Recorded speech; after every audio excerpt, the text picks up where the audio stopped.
All right, folks, welcome back to this Tipper Talk Tuesday. Like I said, today's topic is going to be based on a topic that was touched on in my last video. The viewers out there spoke up. They put their comments down, and I appreciate that. Thank you for everyone that's watching and commenting. The main things that they were talking about on the last post, last video, was breeding, food and feeding, line breeding and inbreeding, health issues with salmonella. Now, since line breeding and breeding came up the most, let's touch on that. Let's talk about that. Well, as you know, if you don't know, there's three types of breeding. You have outcrossing breeding, you have line breeding, and you have inbreeding. Now, if you don't understand what three types of breeding are, just the way I explained it to you, you could also verify that on the internet. Anyone has access to it. But here are my thoughts about the three. I believe that all three have a purpose in your loft. And for those that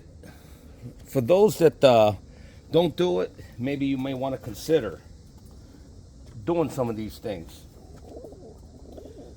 When you have your pigeons in your loft and you're breeding them, I'm giving you an example right here of what I have based on two pairs that I obtained from a flyer that flies Harry Shannon. These are supposedly the Harry Shannon line. Without a pedigree, I can't verify that, but I'm going to accept and take his word for it. But in looking at all these birds here that I've bred since April, when I received these birds, I can tell that they all have similarities, and every now and then I see a throwback. I see a throwback from probably other birds that were crossed in somewhere down the line. Now, according to the gentleman that sold me these birds, the original foundation, he doesn't outcross. He doesn't bring anything else into his loft. And I guess what he does is a lot of inbreeding. So let me show you what inbreeding looks like. And then we'll touch on this, inbreeding. I want you to look at all these birds right here. Now I have another pair of blue bars, and I have probably two more rounds in the nest and the parents. All these birds are related. Now, when I say related, I don't know how far back the pair that was sold to me are close. But according to the gentleman that sold me the birds, the original ones, he says he keeps them inbreeding, close all the way around. There's pros and cons.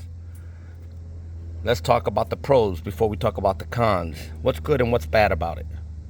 Well, the good thing is, if you look at all these birds, you start seeing the pattern of similarity in their faces, in their eyes, the beaks, the way they're set, their stance, and everything else that goes along when you're looking at your birds and you're comparing them one to another. The bad side about it is sometimes you'll get a throwback from so much inbreeding. You start diminishing the look of the bird. You start getting looks that you're not desiring in your loft. Like, for example, size. Although this is a young pigeon, this one and that one are nest mates. These two right here, this blue bar here and this blue bar, they have a different color eye, of course, darker eye. They almost look shorter beak, especially the little hen. I would suspect that the one with the really short beak here is the hen. Has a really, really short beak. All the other ones have long beaks. And I'll say this, for look-wise, they're not very good looking. They're pretty much, except for this guy's fully molted. This guy's finishing up on the molt. They look nice after they're molted. But even molting, after they're done, when you look at their faces and their beaks and everything, I'll have to say it. I'm brutally honest. They're ugly. They're ugly, but in the sky, they should be pretty. Now, here's what the other thing I find interesting about inbreeding. You start getting throwbacks. That pigeon right there has a very black beak. You can see it right there. He is one of my first rounds. The first rounds that I bred, and it was only one pigeon. Now, actually, he's the biggest one of all of them. So you got the smallest one to the largest one. Then all the other ones fall in place about the same size. This is what I'm talking about inbreeding. Sometimes you get factors in a bird that you don't want, that you least desire, and therefore you have to remove and bring back into your team as you inbreed. So if I didn't want that small pigeon, I get rid of it. If I didn't want that really big pigeon, I get rid of it. Now, if it performs in the sky, I may want to keep it and maybe work with it until I get the desired size, consistency. Sometimes, although inbreeding will give you some type of consistency, it could also give you inconsistencies and things that you don't want way back when those birds were bred from whatever bloodlines they were bred from, okay? So I'm sure out there's birds that look like these, and they may not be from the same strain, same family.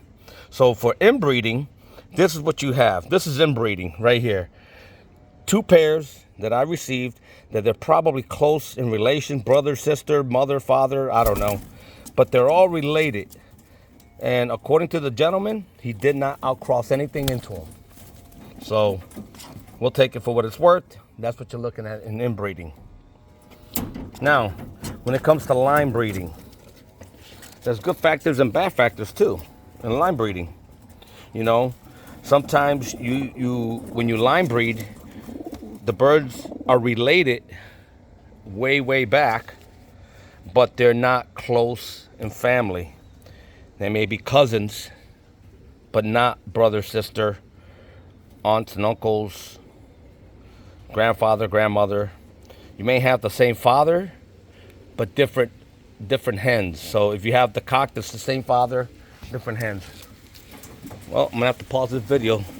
It's starting to rain here. All right, folks, I moved the pigeons inside the porch area. I also have my time flyers up there. They're flying in the rain. See if I can get it on camera. There you go. They're flying in the rain. And you can see I'm not lying. I fly my birds here at the Red Eye Loft. All right, let me wipe down this lens. It's really coming down now. Okay, back to this video. Now, the problem that I see with line breeding, although you get some good shared quality strengths of the bird that you're trying to achieve, whatever line that would be, the hard part is sometimes maintaining the traits. Although you can maintain the traits in line breeding, you may also get undesirable traits, from line breeding. And sometimes it can reduce certain qualities in the bird. But line breeding is not all that bad. Let me fix this. Yeah, I apologize for that. And there will be no retakes of this video, folks. We're just going to continue on. Outcrossing. Outcrossing, it can bring some good qualities in the birds, because say you have a high flying bird you bring in and you're dealing with low flying birds. You can increase the height of that bird if you outcross and you bring something that's flying better for you, higher, longer. And never mind the looks of the bird, sometimes you have to go with the quality of the bird, right? Does it fly long? Does it fly high? Does it is it the health-wise? Is it resistant to many diseases? Does it have a high immunity? So, depending on what you're doing with the outcrossing, what is it that you're looking for in your loft? You know, every pigeon brings something to the table. It can bring something, it can also take away something from your loft. And ultimately, that's solely up to the handler. For the most part, all three breeding techniques will be up to the fancier. What is it you're looking for in your loft? So I brought these Harry Shannons in for a reason. I brought them in for more time. If the Levettes that I have now, if I'm flying them and they're giving me between 8.5 and 9 hours, almost 9 hours, and these are designed to fly longer, maybe I'll cross these into the Levettes because maybe I like the body style better in the Levettes than the Harry Shannon. Now, some folks that fly these may disagree with me. They may not agree totally with me on crossing these, but that's every handler's preference. You know, it's what you prefer in your loft. I think there's no right or wrong answer in breeding. I believe that the handler should decide in his loft or her loft, what are you looking for in a bird?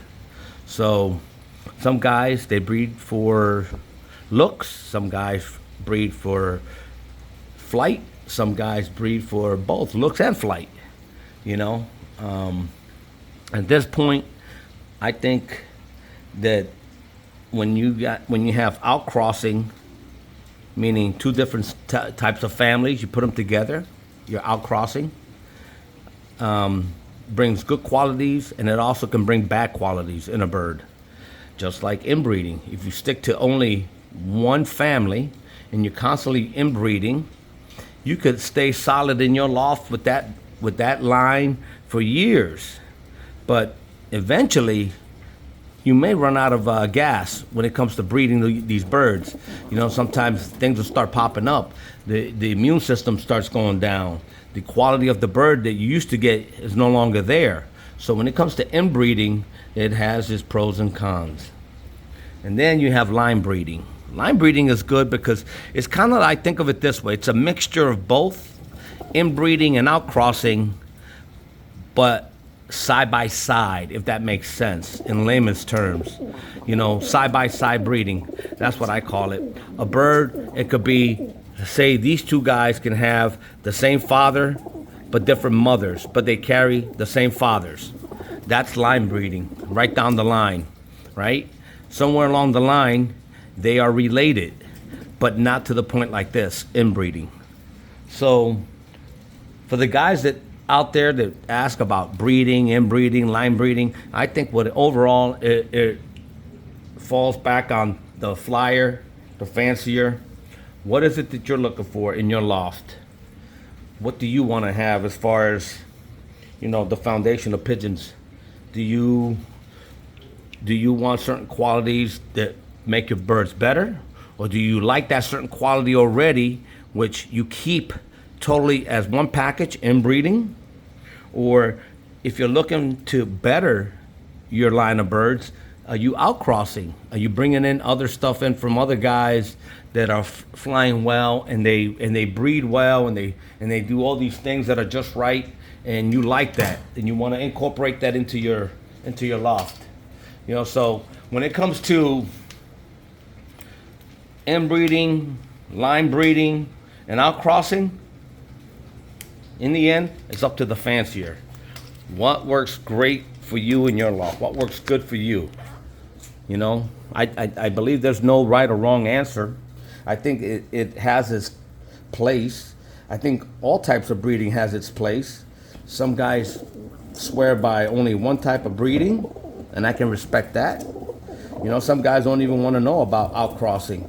They're like, oh, I don't want to ruin my line. I don't want to cross anything into my line. And then some guys will say, no, every few years you have to outcross something, because that's the only way you're going to maintain the level of your birds to the best of their abilities, right? So you outcross and then you bring it right back into your original foundation, and therefore you're maintaining that foundation for years to come. But again, ultimately it's up to you. What do you want to do with your loft? How do you see yourself as a flyer, exhibitor? What do you see? What do you want to do?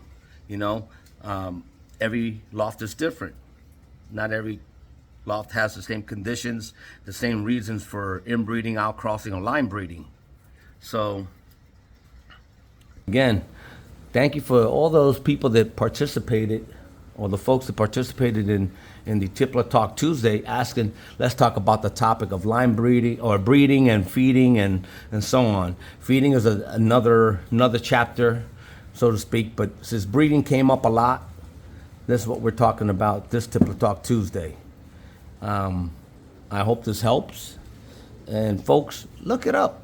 If you can't look it up, ask questions like you have, or ask other fanciers in your surrounding areas. What do? Do they line breed? Do they inbreed? Or do they outcross? Everyone has different techniques and reasons for it.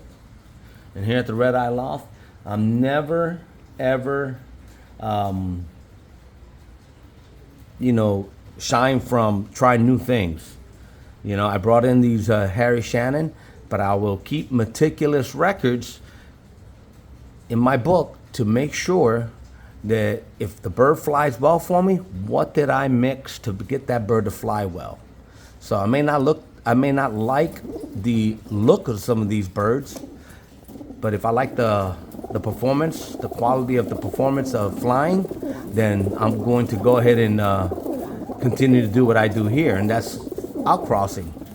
I may bring back inbreeding. If I like a certain type of look, I may bring it back in 1 round, 2 rounds, 3 rounds, and go from there. But eventually you'll see some of the pros and cons of all 3 types of breeding. And ultimately it's up to the handler to figure it out and look at their loft and see what works and what doesn't work. And really there's no right or wrong answer. It's all a matter of preference, I believe. So, folks, thank you for watching this video. And let me see where my other 3 are at. Let's see. Yeah, they're up there. Still flying. Stop raining. All right, folks. Like always, please like, share, and subscribe. Peace.